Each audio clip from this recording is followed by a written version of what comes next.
Good morning, dear students. I am Mr. Muhammad Abdu. I hope you will have a nice day.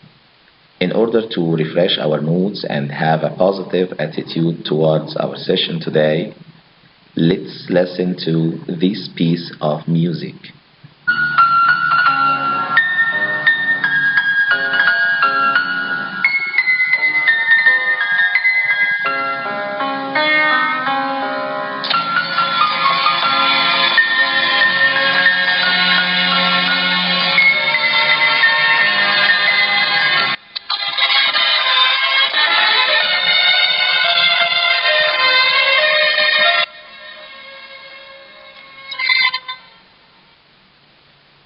Now, let me ask you a question.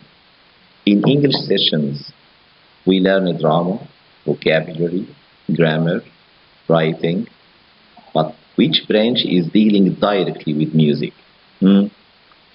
Excellent. Yes, it's poetry. Today we are going to read, analyze, and paraphrase Sonnet 29 by William Shakespeare. To begin, to begin with, we have to remember what does it mean by a sonnet.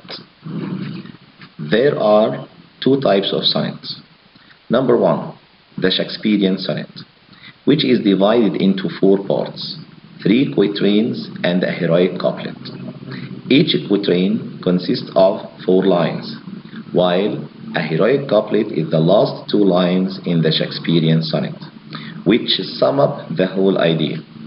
On the other hand, there is an Italian sonnet, which is divided into an octet, the first 8 lines, and a sestet, the last 6 lines.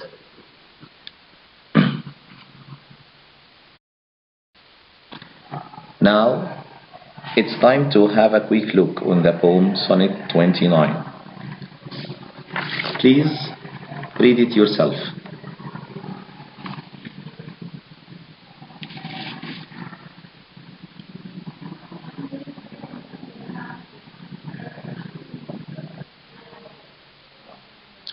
Thanks for your time. Now let's read it again. When in disgrace with fortune and men's eyes, I all alone beweep my outcast state, and trouble deaf heaven with my bootless cries, and look upon myself and curse my fate, wishing me like to one more rich in hope, featured like him with friends possessed, desiring this man's art and that man's scope. With what I most enjoy, content at least, yet in these thoughts myself almost despising. Haply I think on thee, and then my state, like to the lark at break of day arising from sullen earth, sings hymns at heaven's gate. For thy sweet love remembered such wealth brings, that then I scorn to change my state with kings.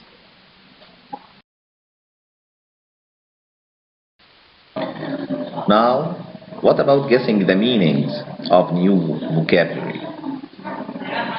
In disgrace means hopeless state. Beweep means cry, but with sadness. Outcast means rejected by society or cast out by society. Bootless, useless. Curse, a prayer for harm to come upon somebody. Some students can say curse means say bad words. Could be. Featured, having the same features or being distinguished.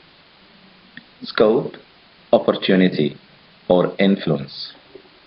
Contented means happy or satisfied. Despising means to look down on someone, okay, with disrespect.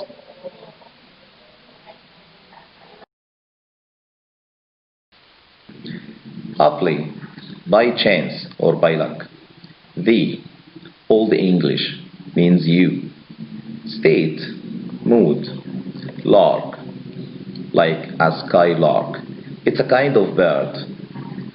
Arising, appearing or coming into being. Sullen, gloomy or silent. Hymns, a song of praise to God. Scorn, make fun of or ridicule. Now, the second step in our session. I need your talents to read between lines and catch the meaning that lie behind words. It's time for paraphrasing. We have now quatrain 1. The poet's tone is very clear in the first line. He is very hopeless and disappointed.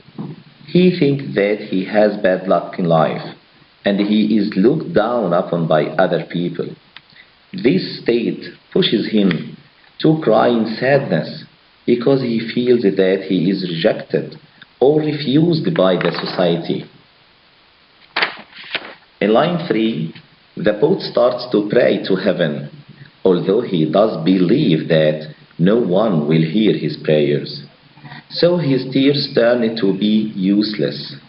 Shakespeare himself starts to look upon himself and curse his fate, his life, his destiny, or luck.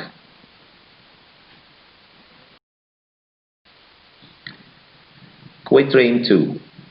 Shakespeare here turns to be envious. He hopes to be another man who is full of hope.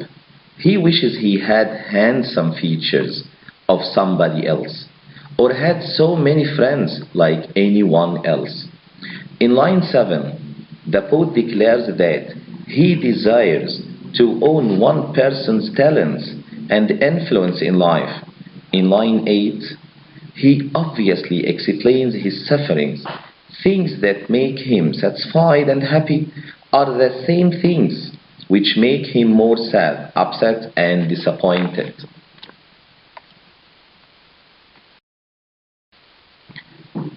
Quatrain 3. In this quatrain, a ray of hope turns the mood of Shakespeare. Although he hates himself and is in a very bad mood, he happens to think of his beloved. This makes his heart full of hope, and his mood turns to be hopeful. It's exactly like when the lark, a kind of singing bird, appears suddenly in the silent sky. It breaks the silence of that gloomy sky by its sweet songs.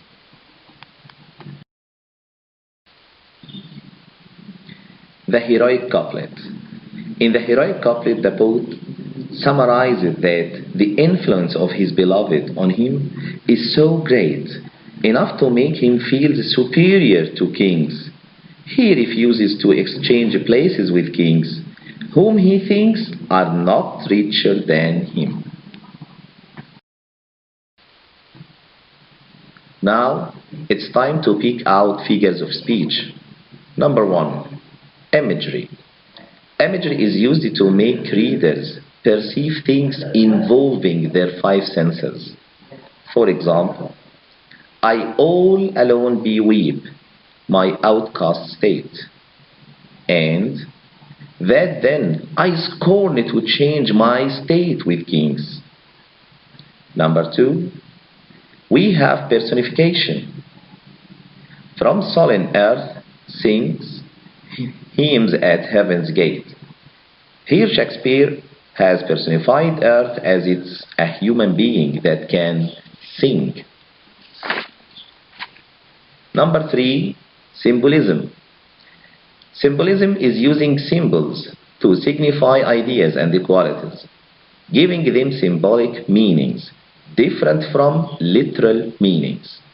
For example, lark stands for hope and good fortune.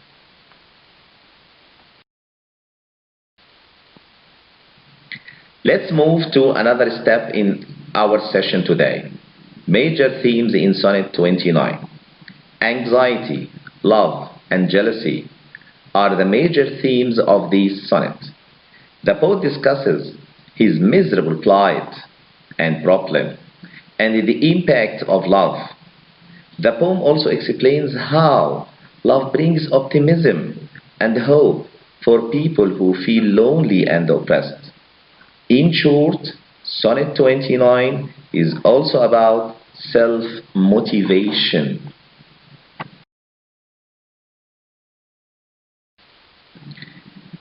Finally, commentary on the popularity of Sonnet 29. Sonnet 29 is one of the best sonnets written by William Shakespeare.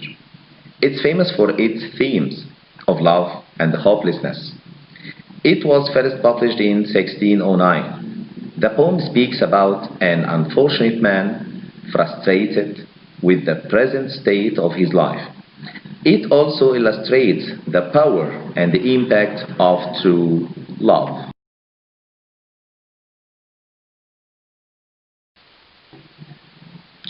Thanks a lot for your interest.